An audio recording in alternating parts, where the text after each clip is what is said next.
Bonjour à tous, bonjour Monsieur l'abbé. Bonjour Étienne. Vous êtes Monsieur l'abbé Damien Duterte. Vous avez été ordonné en 2018 par Monseigneur Donald Sanborn. C'est exact. Vous avez fait vos études au séminaire de la Sainte Trinité en Floride. Et depuis, vous officiez, vous officiez le Saint-Ministère ici au Canada français. Vous desservez la région de Boston-Saint-Laurent et les Grands Lacs. Alors, bienvenue. Merci Étienne. Bienvenue à nos auditeurs. Merci. Et moi, je me présente, Étienne Dumas, directeur des éditions de La Vérité. Aujourd'hui, dans cette nouvelle série de vidéos, que si Dieu veut, sera féconde, si Dieu veut, nous traiterons de la dernière encyclique de Jorge Maria Bergoglio, dit François, Fratelli Tutti. Alors, d'emblée, Monsieur l'abbé, pour une première question, qu'est-ce qu'une encyclique? Oui, c'est une question importante. Une encyclique, bon, c'est un document officiel de l'Église, ça c'est évident. Mais quelle sorte de document? Eh bien, l'étymologie elle-même du mot encyclique nous indique que c'est une circulaire. Une circulaire. Alors c'est une circulaire qui parfois peut être destinée à l'Église universelle, en particulier aux évêques qui ont charge de différents diocèses de l'Église dans le monde entier. Mais parfois, les encycliques peuvent se restreindre à un pays en particulier, une région. Là, dans le cas dans lequel nous sommes, c'est une encyclique, soi-disant encyclique, destinée à toute l'Église, et même plus que cela. On voit qu'il veut parler à tous les hommes, à tout homme de bonne volonté, entre guillemets, c'est-à-dire à tous ceux qui veulent bien participer à cet effort de globalisation dont il est question ici, dans cette encyclique. Alors, bon, avec un nom comme ça, Bergoglio veut mettre son encyclique sous le signe de Saint François d'Assise, Fratelli Tutti. Les propres mots viennent d'une exhortation de Saint François d'Assise à ses frères, je veux dire tous frères. Alors, Monsieur l'abbé, d'emblée, cette encyclique, qu'est-ce qu'ils font penser? Qu'est-ce qu'il faut en penser? Eh bien, c'est vrai, normalement, une encyclique, vous savez, c'est la doctrine officielle de l'Église. Par le fait même qu'un enseignement se trouve ainsi défendu par le souverain pontife, enseignant toute l'Église, cette doctrine devrait faire partie de la doctrine, ce qu'on appelle la doctrine catholique, c'est-à-dire la doctrine authentique de l'Église, la doctrine qui a autorité dans l'Église, qui fait autorité, la doctrine à laquelle on doit adhérer, même si tout ce qui est dit dans les encycliques n'est pas nécessairement toujours de foi. Chacune des affirmations doctrinales des encycliques ne constitue pas toujours une définition dogmatique, comme on pourrait l'entendre par exemple de la définition du dogme de l'Assomption, de l'Immaculée Conception. Ceci étant dit, il arrive que des encycliques soient aussi le véhicule d'une décision définitive et donc infaillible du souverain pontife. Pour donner un exemple, on peut penser à dans l'encyclique Casti Connubii du pape Pie XI. Le pape Pie XI cite la Sainte Écriture avec l'épisode de Onan. Je ne sais pas si vous connaissez un peu cet épisode, mais concrètement, il s'en sert pour cibler et condamner l'attentat à la procréation, c'est-à-dire l'usage de la contraception concrètement, donc du contrôle de la procréation, comme étant une chose abominable aux yeux de Dieu. Donc, normalement, une encyclique, c'est quelque chose que l'on révère, c'est quelque chose qui est reçu avec respect, c'est même quelque chose que les évêques sont contraints d'enseigner, d'expliquer à leurs fidèles. Dans ce cas-ci, évidemment, c'est évident, il ne faut pas l'enseigner. C'est de la franc-maçonnerie, en tout cas, c'est la doctrine qui nous vient tout droit des loges maçonniques. Donc ça pose certainement un problème d'autorité, c'est-à-dire comment est-il possible que l'Église, dans sa voie magistérielle, nous enseigne quelque chose d'aussi contraire à la doctrine catholique? Ce n'est pas possible. C'est aussi simple que cela, ce n'est pas possible. L'Église est un moyen de salut. En suivant l'enseignement de l'Église, même l'enseignement qui n'est pas nécessairement définitif, en suivant l'enseignement universel de l'Église, on ne peut pas mettre en danger son salut éternel. C'est aussi simple que cela. L'Église catholique a été instituée par Dieu pour être ministre de la vérité. L'enseignement de l'Église est pour nous la règle de la foi, c'est-à-dire qu'en suivant cet enseignement, on sait ce que l'on doit croire, on sait ce que l'on doit penser aussi sur un certain nombre de questions qui ne sont pas nécessairement révélées, ne sont pas nécessairement des points de foi, mais qui sont des points qui nous concernent au quotidien. Et certainement, la mondialisation aujourd'hui est quelque chose qui nous concerne de très près. Et je pense qu'au cours des derniers mois, on a vu que c'était peut-être plus près encore que ce qu'on aurait pu le croire. Mais c'est quand même assez intéressant que vous ayez évoqué le sujet de la franc-maçonnerie, car depuis l'apparition de cette encyclique, soit le jour de la fête de Saint-François d'Assise, en début octobre, il y a eu plusieurs officines des loges qui sont exprimées de façon publique, qui ont exprimé leur soutien à cette encyclique. Je pense notamment à Jean-Luc Mélenchon en France, qui est quand même assez connu, qui dit textuellement que l'encyclique l'a ému, car les mots qui sont dedans pourraient être les siens. Hein. Oui, effectivement, je suis d'accord avec lui. C'est quand même assez... et sinon, peut-être un petit peu plus gros, il y a eu aussi la Grande Loge d'Espagne, qui s'est prononcée, qui a dit oui, qu'elle endossait cette encyclique, qui dit au passage que l'Église catholique, ce qui représente, qui est censé être l'Église catholique, a fait beaucoup de chemin depuis 50 ans, 60 ans pour en arriver jusque-là, car ce qu'il défend dans cette encyclique correspond à l'idéal maçonnique de la fraternité universelle. C'est quand même fort. Hein? Voilà, mais ce n'est pas surprenant que les francs-maçons endossent cette encyclique, parce que cette encyclique, justement, endosse les idées de la franc-maçonnerie. On retrouve dans cette encyclique comme tête de section, comme titre, d'une des sections de cette encyclique, liberté, égalité, fraternité. On ne peut pas avoir plus maçonnique que cette doctrine-là. Donc... Oui, le mot d'ordre, il revient plusieurs fois dans les paragraphes. Hein. Oui. On l'a comme titre, mais on l'a aussi qui revient à deux ou trois reprises. Hein. Il veut insister sur c'est l'âme de cette encyclique. La fraternité dont il s'agit, c'est cette fraternité de la devise de la Révolution française. Ce qui est très fort, parce que la Révolution française a été condamnée par l'Église. Le pape Pie VI a condamné la Déclaration des droits de l'homme et du citoyen. En tout cas, c'est pas vraiment la question ici, mais ça ne peut pas être plus opposé à la doctrine sociale de l'Église catholique. Les condamnations qui sont solennelles quand même de la franc-maçonnerie, on parle depuis Clément XII, tous les papes, étaient jusqu'à Pie XII. Oui, tous les Pie XII dans le dernier. Mais quand même, chacun a condamné, et même chacun ont condamné même plusieurs fois hein, la franc-maçonnerie, des déclarations qui étaient répétées, et comme mon prédécesseur a dit, nous répétons cette doctrine, que ces gens-là sont excommuniés pour tel point, et puis... que ce sont des idées subversives, et pour l'Église catholique, et pour même, ne serait-ce que la société civile, tout simplement. Et oui, mais ce n'est pas la première fois que Bergoglio essaie de mettre comme un vernis de religion sur cette doctrine maçonnique, sur ces idéaux maçonniques, surtout en utilisant l'image de Saint François d'Assise. Bon, déjà, c'est le nom qu'il a choisi pour son pontificat, entre guillemets, il a choisi le nom de Saint François. Pauvre Saint François. Il faut vraiment, aujourd'hui, plus que jamais, l'honorer, et puis le prier, le vénérer. Mais ce n'est pas la première fois. Rappelez-vous que cet épisode d'idolâtrie dans le jardin du Vatican, Pachamama. Oui, ça fait 1 an maintenant aujourd'hui. C'était un 4 octobre, c'était la fête de Saint François d'Assise. Oui, c'est Et il fait référence d'ailleurs dans ce document, la Fratelli Tutti,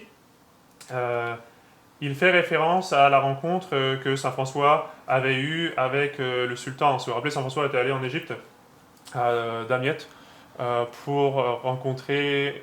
pour aller prêcher aux musulmans, tout simplement. Les convertir. Dans le but de les convertir. Hein. Et d'ailleurs, Saint Bonaventure est très clair là-dessus. Il cite Saint François. Vous savez que Saint Bonaventure a écrit la biographie de Saint François d'Assise. Il cite Saint François d'Assise en disant justement qu'il venait pour prêcher. Voici ce qu'il dit.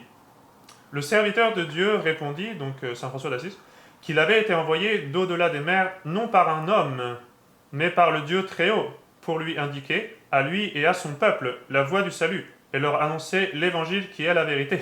Il était là pour prêcher l'évangile qui est la vérité, pour leur indiquer la voie du salut. C'était pas pour leur dire, ah vraiment, on a envie de s'enrichir mutuellement. Il y a même eu l'épisode aussi avec je crois sur un tapis de charbon ardent, et puis il a dit bon, vous voyez, moi si je suis de la vraie religion, je vais passer là-dessus, et il m'arrivera rien, et alors moi je le ferai. Et ensuite, il y aura vos imams et tout ça qui le feront. Et puis, Non, en tout cas, cet essai de récupérer cette icône de Saint François d'Assise comme pour bénir cette fraternité maçonnique, évidemment, c'est du non-sens. Ce n'est pas la première fois qu'il le fait. Il l'a fait avec Pachamama. Il l'a fait aussi avec la déclaration d'Abu Dhabi. Peut-être que c'est moins connu, mais cette rencontre interreligieuse-là, c'était dans le but de célébrer les 800 ans, ou le 800e anniversaire, de la rencontre de Saint François avec le sultan musulman. C'était dans cet esprit-là. Imaginez, il n'y avait pas plus opposé. Je ne sais pas aussi, une dernière chose sur le même sujet. Je ne sais pas si vous avez vu cela, mais le Vatican va produire une pièce commémorative, si on veut, en l'honneur de la Terre-Mère. C'est-à-dire c'est une pièce où il y a une femme, comme une squaw, si on veut, une femme indienne, de type indigène, enceinte, donc avec un ventre très gros. Et ce ventre, il est en forme de terre, et on voit les continents dessinés. Donc, si vous voulez, c'est la mère Terre. La mère Terre, c'est Gaïa. C'est Gaïa, c'est Gaïa, ça. Et les évêques allemands, eux, au moins, sont un peu plus honnêtes, un peu plus clairs. Ils l'appellent la pièce Pachamama. Voilà, au moins, les choses sont claires. Il s'agit vraiment d'une idole. La chose est lancée. Voilà, la chose est claire. Et pour la réunion d'Abu Dhabi et pour cette encyclique, je ne sais pas si vous avez remarqué une autre chose intéressante, c'est le symbole. Toujours, c'est intéressant de voir parfois les symbolistes qu'ils utilisent. Bon, c'est la colombe avec un rameau d'olivier. On se dit, bon, bah, c'est bien, ça fait très pieux. Ça symbolise la paix, je crois, normalement. Ça symbolise la paix, normalement, c'est vrai. Sauf que, et puis ça nous fait penser, bien sûr, à la colombe qui revient après le déluge, qui revient avec Noé en lui ramenant le rameau d'olivier pour lui annoncer la fin du déluge, pour lui annoncer le retour à la normale, si on veut. Sauf que Bergoglio, ce n'est pas exactement dans ce sens-là qu'il l'entend. Il fait référence effectivement à cet événement de Noé, mais il explique dans sa déclaration, dans une déclaration en lien avec cet événement d'Abu Dhabi, il explique que ce qu'il voulait dire, c'est que il était nécessaire que tous nous rentrions dans une arche de la fraternité. Après une espèce de sorte de cataclysme, si on veut, un peu comme le déluge, c'est-à-dire que le but étant d'instaurer un nouvel ordre. Donc il est dans cette idée depuis le début, il y a une logique, vous voyez, dans ce qu'il fait. Il y a une logique. Il a choisi ce nom de François pour une raison. Il continue d'utiliser l'image de Saint François d'Assise pour défendre toujours la même doctrine. Il a une logique de globalisation. Et là, dans ce document-là, les masques tombent, je veux dire. Ah, c'est explicite. C'est tellement explicite. Non, c'est explicite. Et justement, bon, il y a un plaidoyer qui dit il nous faut de nouvelles institutions économiques mondiales établies pour aider les... pour éradiquer la faim dans le monde. Alors, c'est pas pour répandre la foi catholique, hein. C'est pour éradiquer la faim dans le monde. Ce qui peut être louable. Mais de façon socialiste. Mais de façon socialiste. Voilà. Alors, au final, quand moi j'ai lu un texte comme ça, j'ai l'impression que c'était l'agenda 2030. Hein. Bon, vous savez comment Horacio Arruda avec sa petite épinglette, hein, Bill Gates, c'est la même chose, c'est les mêmes buts. Il fait partie de l'égalité des chances et tout. On est très dans le... C'est le credo révolutionnaire, quoi. Qui suit la Révolution tranquille, jusqu'à la République après, jusqu'à ce qu'on prêche nous autres ici au Québec. L'égalité intrinsèque, abolir la peine de mort. Tout à fait, c'est toujours les mêmes idées. Et ce qui est intéressant de voir, c'est que là, bon, on le savait déjà, hein, mais c'est très clair, il s'inscrit justement, il fait partie de ce groupe-là. Il fait partie de cette espèce d'élite mondialiste là, qui veulent instaurer un nouvel ordre. C'est très clair. Lui-même, il emploie l'expression de processus de globalisation, qui est en cours, que l'on doit avancer, que l'on doit faire progresser. C'est pas catholique, ça. Le processus de globalisation, hein, on va vers l'antéchrist avec un tel processus. Là. Je veux dire, en tout cas, avant de commencer, si vous me permettez, je voudrais juste lire une petite citation de Saint-Pédis, parce que je pense que là, pour la plupart de nos auditeurs, les choses sont claires, mais quand même, je veux montrer le contraste qui existe entre l'enseignement d'un vrai souverain pontife catholique et même un saint, la personne de Saint-Pédis, et cet imposteur que nous avons en ce moment au Vatican, qui fait tout sauf enseigner la foi catholique. Parce que le contraste ne saurait être plus grand. Je vous conseille à tous de lire et d'étudier l'encyclique de Saint-Pédis, Notre charge apostolique, qui répond aux erreurs du Sillon, qui était un mouvement français, justement, soi-disant avec des idéaux de fraternité, qui doit respecter la dignité humaine, etc. Saint-Pédis connaissait ces erreurs. Ce ne sont pas des choses nouvelles. Il les condamne. Je vais juste lire seulement quelques passages, mais je vous invite vraiment à lire l'ensemble de l'encyclique. Voici ce qu'il dit. Non, vénérables frères, il n'y a pas de vraie fraternité en dehors de la charité chrétienne, qui, par amour pour Dieu et son Fils Jésus-Christ notre Sauveur, embrasse tous les hommes pour les soulager tous et pour les amener tous à la même foi et au même bonheur du ciel. En séparant la fraternité de la charité chrétienne, ainsi entendue, la démocratie, loin d'être un progrès, constituerait un recul désastreux pour la civilisation. Car si l'on veut arriver, et nous le désirons de toute notre âme, à la plus grande somme de bien-être possible pour la société et pour chacun de ses membres par la fraternité, ou, comme on dit encore, par la solidarité universelle, il faut l'union des esprits dans la vérité, l'union des volontés dans la morale, l'union des cœurs dans l'amour de Dieu et de son Fils Jésus-Christ. Or, cette union n'est réalisable que par la charité catholique, laquelle seule, par conséquent, peut conduire les peuples dans la marche du progrès vers l'idéal de la civilisation. Donc voilà un peu ce qu'il dit par rapport à la fraternité. Tout de suite après, il parle aussi de la dignité humaine, parce que là, ce document-là, il nous rabâche les oreilles avec la dignité, la dignité, la dignité. Bon, voici ce que dit saint Pédis. Enfin, à la base de toutes les falsifications des notions sociales fondamentales, le sillon place une fausse idée de la dignité humaine.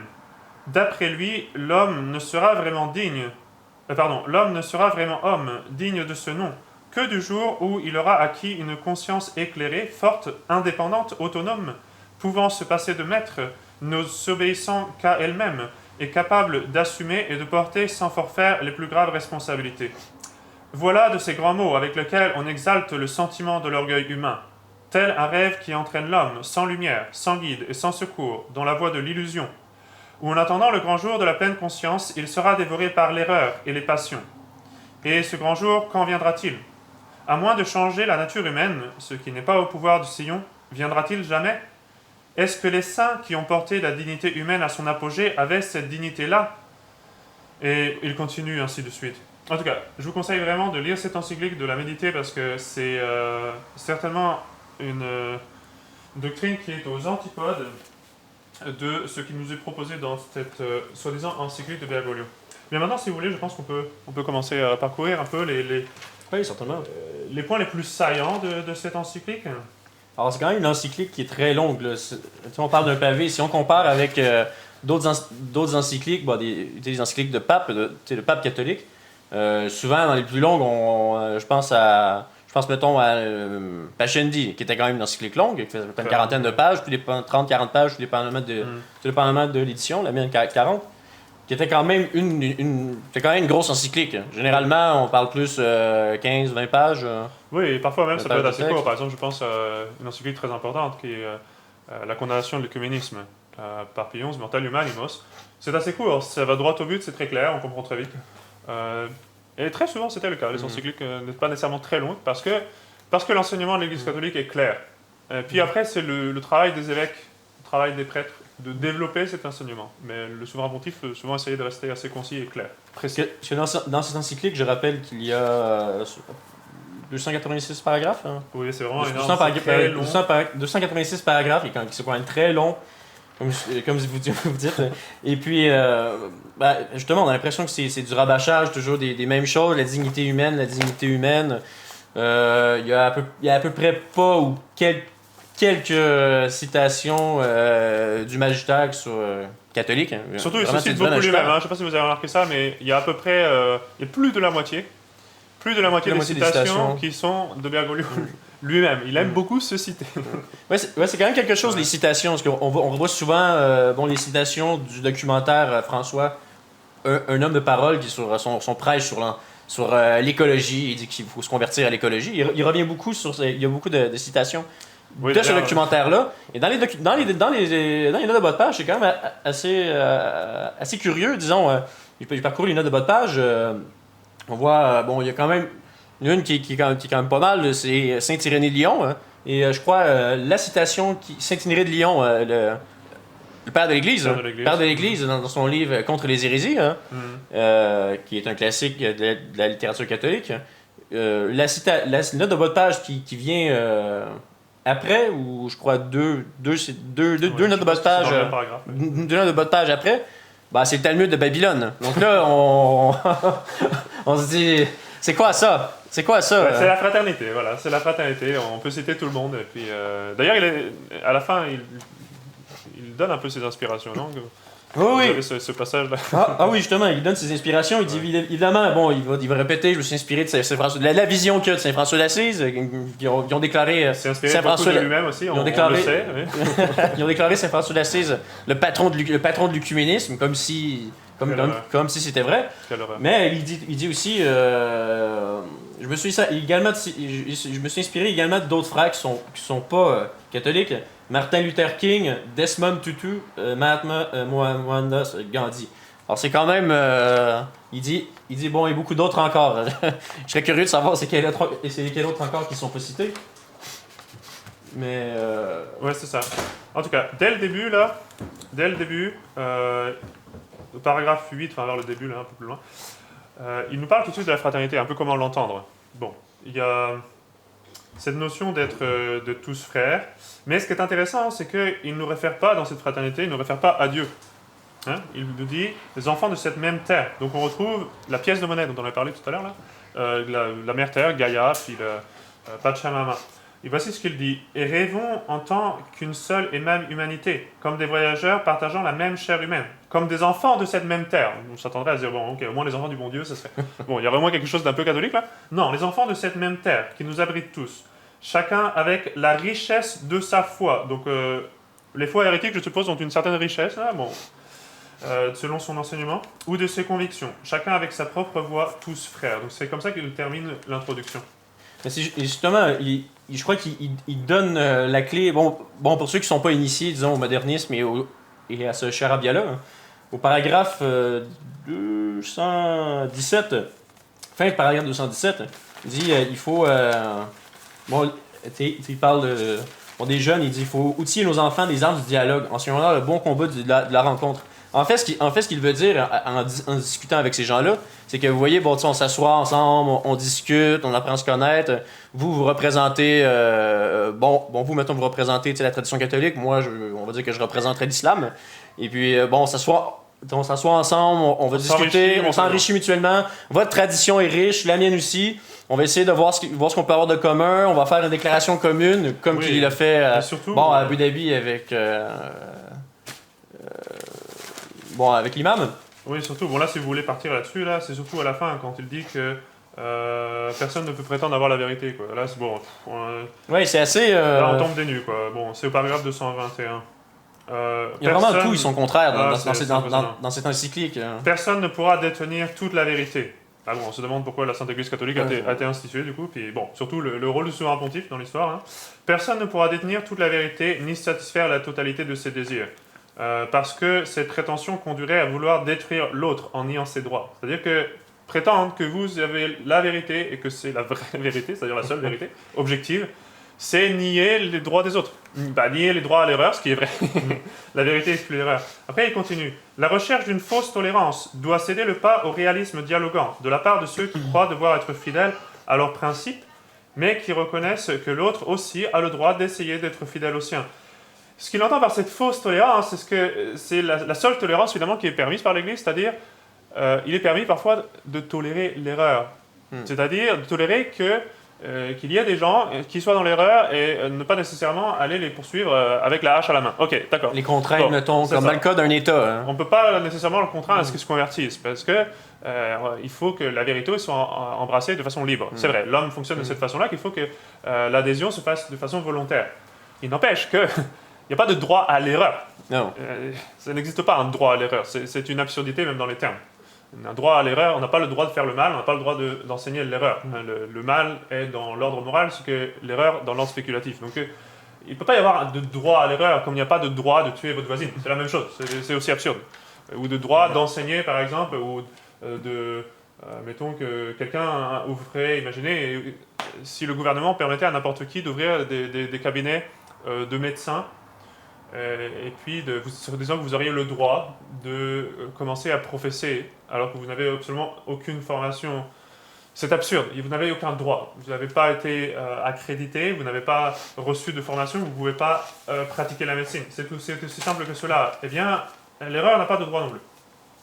Mais ça, justement, c'est c'est la question de la liberté, finalement, qui devient faussée. Hein. Bon, avec le libéralisme, au final, c'est pas seulement le libéralisme qui rentre en ligne de compte là-dedans, mais quand même. C'est l'aboutissement. C'est son aboutissement. Hein. C'est-à-dire la liberté, surtout, il insiste là-dessus en plus, la liberté. C'est plus vers la fin, là aussi, là, la liberté religieuse. Attendez voir si j'arrive à le retrouver rapidement.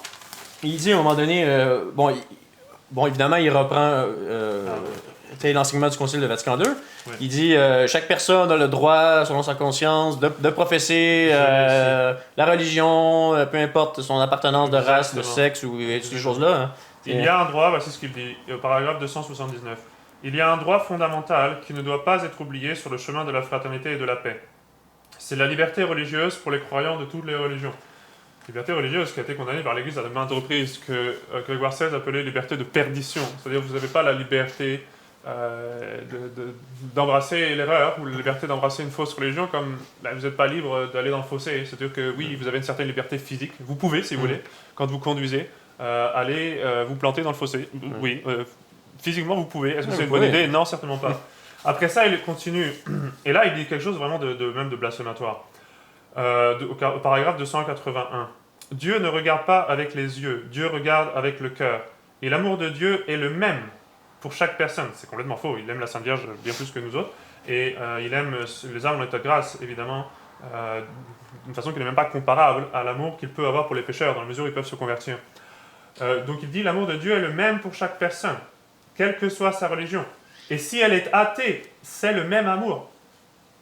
Je pensais que Saint Paul disait que pour approcher de Dieu, il fallait croire, en lui déjà. Bon, ok.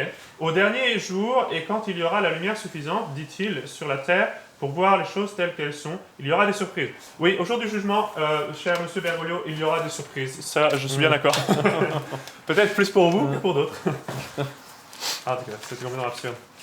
Bon, si vous voulez, maintenant, on peut revenir rapidement au début. Bon, il insiste beaucoup dans le premier chapitre sur les idéologies qui détruisent, etc. C'est-à-dire le fait concrètement d'avoir la notion de vérité, tout simplement. C'est-à-dire de croire que ce que vous pensez être vrai est vrai. Si vraiment vous avez cette notion de vérité et que vous n'aimez pas l'erreur, selon Bergoglio, vous êtes rigide, vous êtes un idéologue. Bon, on le voit clairement. Il parle beaucoup. Au début, il commence avec les frontières, évidemment, d'emblée de jeu, d'entrée de jeu, les frontières, et puis il parle de son dégoût pour ce qui est de repli, ce qu'il appelle le repli sur soi.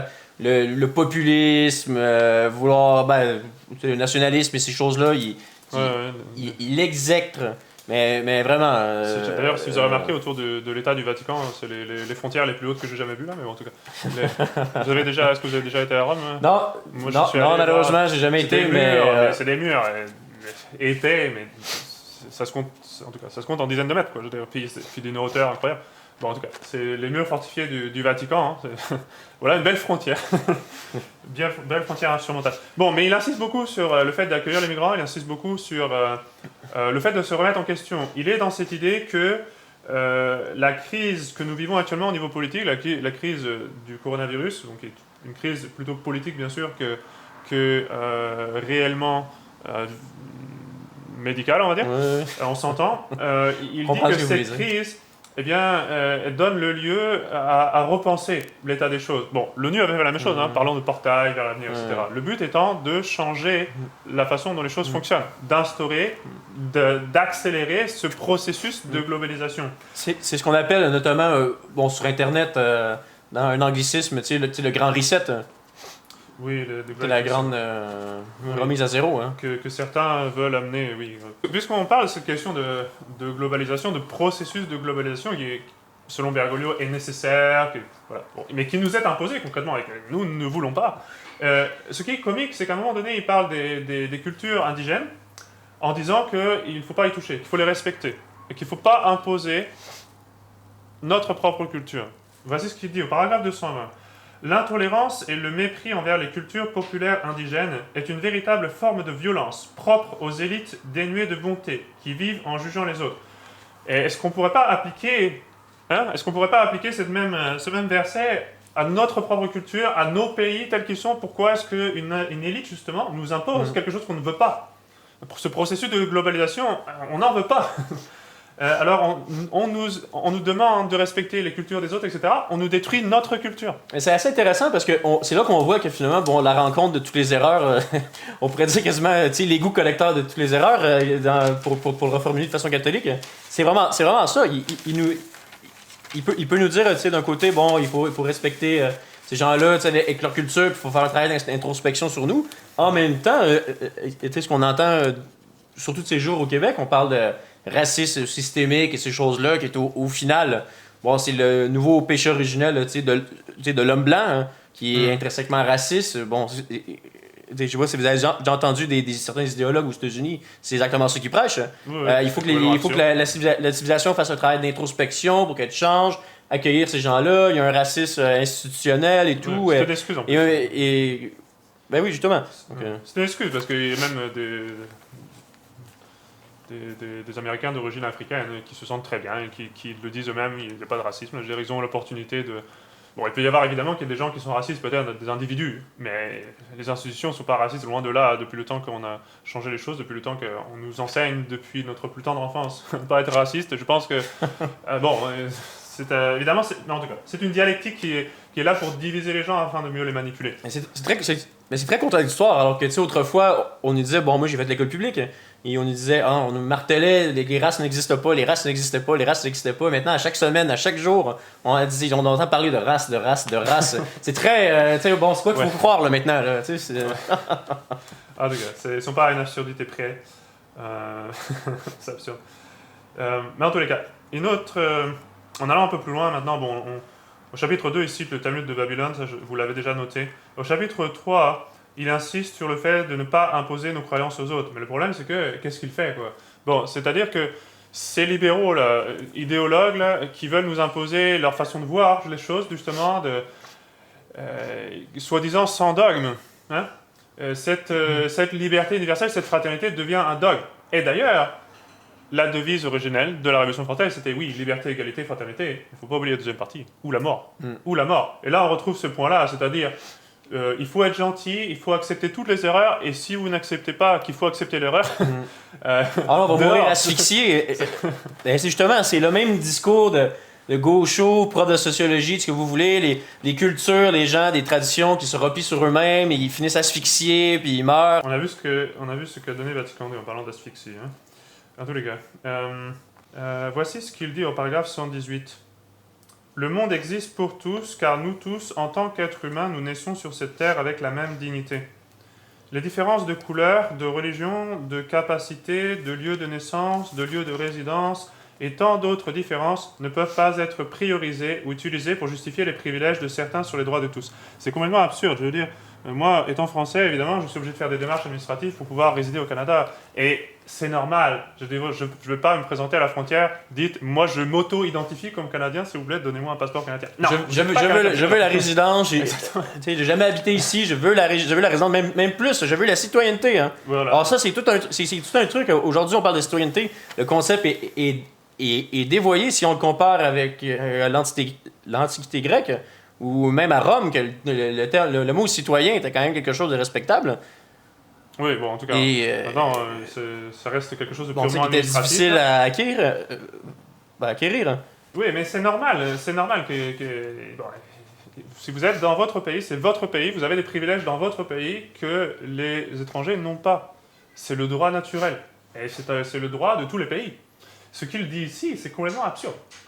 Ben, ça veut détruire la notion de pays, ça veut détruire le fait que si vous êtes américain, vous avez des droits aux États-Unis que les Canadiens n'ont pas. Si vous êtes canadien, vous avez des droits au Canada que les Européens n'ont pas, et ainsi de suite. En France, j'ai des droits que ceux qui ne sont pas français n'ont pas. Et c'est normal. Et la même chose est vraie dans notre famille. Il veut détruire tout cela. Un peu plus tard, d'ailleurs, il va le dire qu'il faut détruire, qu'il ne faut pas qu'il y ait de priorité qui soit supérieur à cette fraternité. Donc il veut par exemple que cette fraternité, j'espère que je vais retrouver la citation exacte, que cette fraternité soit même prioritaire sur l'appartenance à la famille même. Ce qui est complètement contraire à la loi naturelle. Complètement opposé au droit naturel. Voici, c'est au paragraphe 229. Une société dans laquelle la valeur d'être ensemble en tant qu'être humain prime incontestablement sur l'appartenance à tout autre groupe plus restreint que ce soit la famille, la nation, la race ou la culture. C'est ce genre de société qu'il veut nous amener, une société sur laquelle le fait d'être humain, tout simplement, prime sur votre nation, prime sur votre famille, prime sur tout le reste. C'est la vue communiste et socialiste de la société. C'est l'État qui interagit directement avec les individus, au lieu d'interagir avec les villes, au lieu d'interagir avec les familles constituant étant la cellule de base de la société.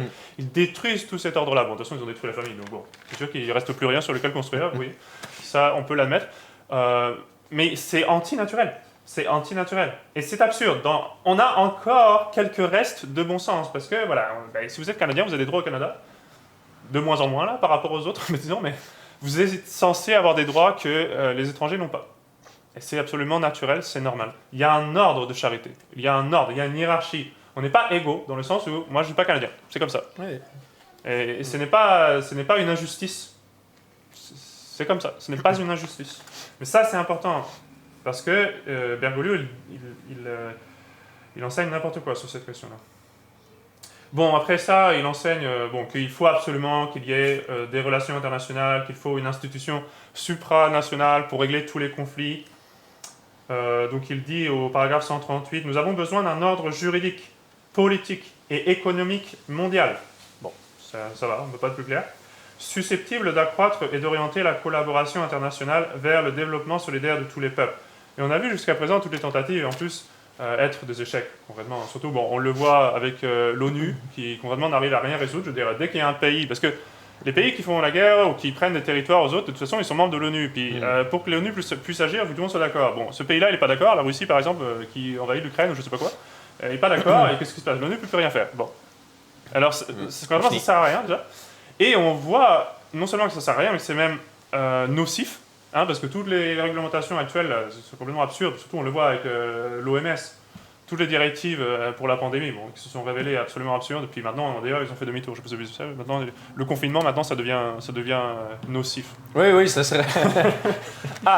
Heureusement que nous avons finalement, des experts. Ben, si justement, là, ils ont compris que finalement, les riches sont de plus en plus riches. Je pense à Amazon, et les pauvres sont de plus en plus pauvres. Oui, et surtout que les dégâts causés par le confinement sont pires que la maladie. C'est-à-dire le remède est pire que la maladie. Et c'est évident, je veux dire, on le savait dès le début, on n'avait pas besoin d'être un expert à l'OMS pour le savoir. Non, mais ça va bien aller. Selon le mot consacré au Québec, là, ça va bien aller. Ça va bien aller. Ça va bien aller avec l'arc-en-ciel, ça va bien. Okay. C'est beau. Donc il insiste beaucoup sur la culture de rencontre, soi-disant, qui doit être institutionnalisée. Il veut absolument qu'il y ait cette rencontre. Dans cette encyclique-là, très clairement, il nous dit que vous ne pouvez pas prétendre avoir la vérité. Et que si vous pensez devoir suivre ce que vous croyez être vrai, du moins, il faut absolument que vous dialoguez avec les autres. C'est même plus une option. C'est même plus que, tolérer les autres. Non, maintenant, il insiste sur le fait que vous devez dialoguer. Et il faut, pour que ce dialogue fonctionne, il faut qu'il soit institutionnalisé. D'où la nécessité, finalement, d'avoir une institution supranationale, etc. Donc, c'est vraiment un monde horrible qu'il nous propose. Ça nous fait penser, bien sûr, à 1984, puis au meilleur des mondes, soi-disant, des utopistes des années 80. Oui, et même qui nous livre au paragraphe 203, à la fin du paragraphe 203. Les différences sont créatrices, elles créent des tensions, et dans la résolution d'une tension se trouve le progrès de l'humanité. C'est pas un peu, c'est pas un peu hegelien, ça? Oui, c'est très hegelien. C'est la thèse, antithèse, synthèse. Exact, c'est le principe du communisme. C'est le principe qui est derrière le communisme. Oui, c'est Solvay et Coagula aussi, c'est-à-dire c'est toujours la même chose. Mais c'est absurde. Les différences sont créatrices, soi-disant que les différences vont amener le progrès de l'humanité. Bon, il y a des différences qui sont naturelles et qui sont voulues par Dieu et qui sont pas mauvaises. Okay, la différence entre l'homme et la femme, je sais que c'est plus très politiquement correct, mais la différence entre différentes cultures, entre différents pays, entre différentes capacités. Il y a des gens qui sont plus intelligents, d'autres moins intelligents, plus pratiques, etc. Bon, c'est comme ça, nous sommes différents. Le fait est que nous ne sommes pas égaux. Quand nous naissons, nous allons à l'école pour pouvoir apprendre. Parce qu'il y a des gens qui savent des choses et nous ne connaissons pas. C'est aussi idiot que ça. Donc, en tout cas, ces différences-là, elles ne pourraient pas cohabiter s'il n'y avait pas une union. C'est bête à dire, mais la différence, elle est contraire à l'union. il faut qu'il y ait un principe d'union. Il peut y avoir des différences, c'est vrai, mais il faut qu'il y ait un principe d'union. Dans l'Église catholique, ce principe d'union, c'est la charité, c'est la foi. Le fait d'être membre du corps mystique de notre Seigneur. Voilà ce qui fait l'union, c'est la communion des saints. Mais la diversité, en soi, n'est pas directement, ne va au progrès de l'humanité. Au contraire, pour pouvoir arriver quelque part, il faut l'union. En tout cas, tout ça, c'est du... Mais on peut dire que finalement, ce qu'on peut dire, les inégalités sont à la base de la société, au final. Oui, pour qu'il y ait un ordre, la notion même d'ordre demande que les choses soient ordonnées, c'est-à-dire qu'elles soient à leur place. Et donc que ce qui vaut telle chose soit à tel endroit, que ce qui a telle valeur ou tel pouvoir ou telle capacité soit au bon endroit également. Tout l'ordre social est basé sur l'inégalité, mais pas dans un mauvais sens, ce n'est pas quelque chose de mauvais. Nous sommes tous égaux dans le sens où nous avons tous une âme à sauver. Et devant Dieu, nous serons tous responsables de nos actions. Et nous sommes tous enfants d'Adam et Ève. Il y a une certaine fraternité humaine dans ce sens-là. Et d'ailleurs, ce qui est drôle, c'est que ceux qui défendent la fraternité maçonnique, en général, ne croient pas à Adam et Ève, de toute façon. Donc, ils refusent même cette fraternité qu'on pourrait dire au moins naturelle, si on veut, biologique. Ils la refusent la plupart du temps, ce qui est assez comique. Oui, on parlait tout à l'heure de race, mais c'est la même chose. C'est-à-dire que ce qui a pu amener beaucoup de racisme, surtout au début du XXe siècle par exemple, c'est toutes ces idées d'évolution. Cette idée justement qu'il y a une race qui est comme à moitié évoluée, puis l'autre qui est un peu plus évoluée. Et tout ça, c'est l'évolutionnisme. Tout ça, c'est nourri par l'évolutionnisme. C'est nourri par l'évolutionnisme. Et après ça, on nous accuse, nous, d'être racistes. Non, nous ne sommes pas racistes. Bon, en tous les cas. Il faut, d'après lui, que vraiment quelque chose se fasse au niveau mondial. Il le dit à plusieurs endroits. Il serait plus facile, il dit au paragraphe 217, il serait plus facile de limiter les libertés et les différences par un peu d'astuce et de moyens, c'est-à-dire tout simplement une certaine entente, un certain respect de droits mutuels, que les nations se respectent mutuellement, qu'il y ait un certain rapport de force. Oui, un aspect dissuasif. Le fait, par exemple, que un pays n'ait pas envie d'entrer en guerre avec un autre pays parce qu'il sait que il va arriver à sa destruction, tout simplement, surtout avec les armes nucléaires aujourd'hui, on le voit, ça dissout énormément. Bergoglio dit cela, ce ne suffit pas. Cette paix serait superficielle et fragile. Il faut plus que cela. Donc il parle de culture de rencontre qui doit être institutionnalisée, puis après il dit, à partir de cette reconnaissance faite culture, il faut que ça devienne une culture, l'élaboration d'un pacte social devient possible. Puis après il continue, paragraphe 219. Les rêves de liberté, d'égalité et de fraternité, pour moi c'est des cauchemars en tout cas, les rêves peuvent rester de pure formalité s'ils ne sont pas effectivement pour tous. Liberté, égalité, fraternité ou la mort. Si vous ne rentrez pas dans cet agenda globaliste, vous serez l'ennemi du peuple. C'est aussi simple que cela. Au paragraphe 262, il dit « Créons un fonds mondial ». Il est dans cette idée, il insiste beaucoup sur le fait que quiconque a le droit aux ressources d'un pays, même un étranger, du coup. Un migrant a le droit d'utiliser les ressources d'un pays. Et pour cela, il utilise un principe catholique et il le déforme complètement. Parce que ce qui est vrai, c'est que la propriété naturelle, il utilise ce principe-là, la propriété privée, relève de la loi naturelle, mais ce qu'on appelle des lois naturelles secondaires. C'est-à-dire que ce n'est pas un absolu. Quelqu'un qui est dans une nécessité extrême, qui est sur le point de mourir de faim, a le droit de venir dans votre jardin et de prendre à manger. Parce qu'il est sur le point de mourir, c'est une nécessité extrême. Parce que, fondamentalement, toute la création a été donnée aux hommes par Dieu pour que nous puissions vivre. Mais c'est une nécessité extrême. Ce n'est pas que si quelqu'un est plus pauvre que vous, alors il a le droit de prendre vos biens. Là, ça détruit justement la notion de propriété privée. C'est du socialisme. C'est ce que fait l'État, en prenant des taxes partout. Il vous taxe partout. Puis plus vous êtes travailleur ou même tout simplement peut-être doué de nature, c'est-à-dire que vous réussissez, vous avez peut-être une grosse entreprise, vous faites beaucoup d'argent, eh bien l'État va comme vous punir de ce succès, ce qui est quand même incroyable. Il va vous punir de cette chose-là. Alors que, heureusement qu'il y a des gens comme ça, parce que sinon la société ne fonctionnerait pas. Il y a des gens qui travaillent, il y a des gens qui ont aussi une certaine chance, c'est-à-dire, on va le voir de point de vue plutôt catholique, c'est-à-dire des dons naturels reçus de Dieu, pour réussir dans la vie, pour lancer des entreprises. S'il n'y avait pas ces gens-là, s'il n'y avait pas des grands génies qui ont fait de grandes inventions, la société ne pourra pas fonctionner, c'est aussi bête que cela. Mais le socialisme veut punir ces gens-là, veut leur retirer leur argent, et soi-disant pour mieux le redistribuer. C'est socialiste et c'est du vol. C'est du vol. Il est vrai que nous devons avoir l'esprit de charité, et donc nous devons aider les pauvres. Et autrefois, avant de rentrer dans un monde socialiste comme... Bon, c'est le cas ici au Canada, c'est le cas aussi en France, vous inquiétez pas. C'est le cas dans beaucoup d'endroits où l'État prélève votre argent pour le redistribuer, soi-disant. Toutes ces choses-là, avant, que ce soit l'aide aux orphelins, l'aide aux pauvres, les malades, les hôpitaux, par exemple, toutes ces choses-là étaient des œuvres de charité qui fonctionnaient sur la charité, étaient souvent tenues par des ordres religieux, soutenus par donc de riches bienfaiteurs. Mais ça fonctionne sur la charité, c'est-à-dire que ce n'est pas en justice. Ce n'est pas quelque chose qui est dû.